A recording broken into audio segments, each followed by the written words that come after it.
Trump, during his campaign to be president, talked about draining the swamp. And so that idea had been in my mind for about a year and a half. And the concept was using the iconic painting of George Washington crossing the Delaware and then choosing the different people. And I wanted it to include some of his important cabinet members and people that he trusted. And they're maneuvering the swamp, crossing it instead of trying to drain it, which seemed appropriate considering everything that's happening. Do you think, though, the comparison to George Washington, who's such an iconic US president, is a little too soon? Well, he was an important president, and I think that we live in important times. And a lot of Americans identify with that comparison, and history will decide whether Donald Trump is, one of the most important presidents. But right now, what he's doing, I think, could have, very important ramifications on the future of our country. So we'll see what happens. John, you talk about the team around him. I wonder what your assessment of his ability to keep that team around him is, given he has lost so many people along the way. Yeah, well, he requires perfection. And, when people don't live up to, what he expects of them, they often have to leave. And, you're right, I have seen more people leave his administration than I have in, previous presidencies. But the people he has around him right now are very loyal and strong, and he's accomplishing quite a bit as president. It's only been about 18 months since he's been in, and most of the things that he's been trying to do, he's accomplished. So as somebody who didn't particularly support him at first, when he was first running, I was a Ted Cruz supporter. Now, since he's been president, I've seen what he's accomplished, and I very much am a supporter, and my paintings reflect that. And how do you feel about letting your art be so political? Some have accused you of using it as propaganda. Yeah, I get that sometimes. It's interesting, that word propaganda, it brings up ideas of, Nazi Germany and Chairman Mao. And the difference between that kind of art and what I do is that I'm a citizen. I paint what I want. I'm not being hired by the state to paint something to try to prop up a certain idea. This is my personal feelings of how I feel about things.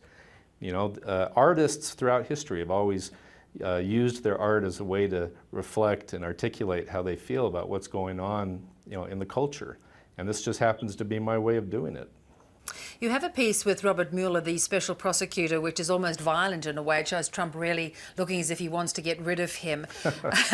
He's hinted at that across the journey. Why isn't it important for Mueller to have this investigation, for this transparency, to know whether there's been Russia meddling in US affairs? When I painted that picture, the idea was now Trump can turn the table on Mueller, and he's holding up a magnifying glass to his face, saying that we're going to look a little closer at you now.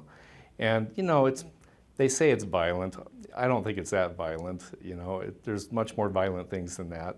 But the painting causes you to think about the topic and what's happening. I mean, he's in the congressional chamber, and he's got people in the background that are involved in the investigation, like Sessions, the Attorney General, Rosenstein, you've got Comey in the background. So it's one of those paintings that causes you to think about what really is happening in our country. Is it Mueller, though, the one that needs looking at? Surely it's Trump who has to be open about his business, whether he and his family have got too close to the Russians.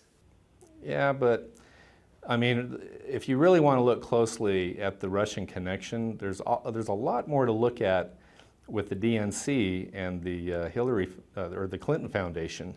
There's more connections there than there is even with Trump's team. Yeah, but she's not the president. Right, she's not. But what I'm saying is that this whole collusion business began back during the election. That's what I'm saying. Right now, there doesn't appear to be any kind of collusion. There hasn't been any evidence that even hints towards that. And my point is because it's taking so long and they haven't been able to present any evidence, it seems to be a political witch hunt.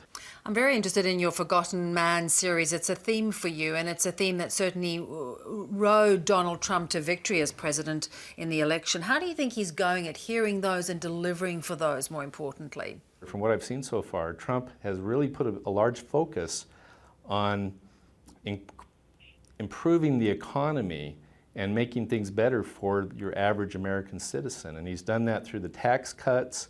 He's done a lot of deregulation with small businesses, trying to make trade fair in America, and trying to secure our borders. And these aren't popular things with the left, and they're not popular with big companies and those that have a lot of power in Washington, D.C. And so, in many ways, he has helped to the forgotten men and women of America to have the things that he's promised. That's how I see it. He has, though, sparked a trade war with China, which has seen tariffs increased on a number of industries, and a lot of people are hurting as a result of those policies. There is some that are, but if we can hold on, it's something I believe that will help our country in the long run. There are things that Trump's doing to try to create an equilibrium among some of these companies, those that deal in steel, soybean farmers, things like that. They're trying to reimburse them to, not cause too much harm. But in the long run, I believe that it will help our country. There's just too much of a trade imbalance that's come full circle over the last 30, 40 years. It's just gotten worse. So Trump is the first one to have the courage to do something about it. Do you get frustrated, let me ask you, about his tweeting, his aggression, his inconsistencies? Do you think it hurts his presidency? Well, yeah, Trump is Trump. He's going to say what he thinks at the time, and he changes his mind sometimes. But every time he seems to get himself into a hole, he comes out of it looking squeaky clean, in my opinion. It's pretty remarkable to watch. I hope that he can continue to be successful, and I'll continue to use my paintings as a way to express how I feel about what's going on. Really enjoyed talking to you, John. Thanks for your time. You're welcome.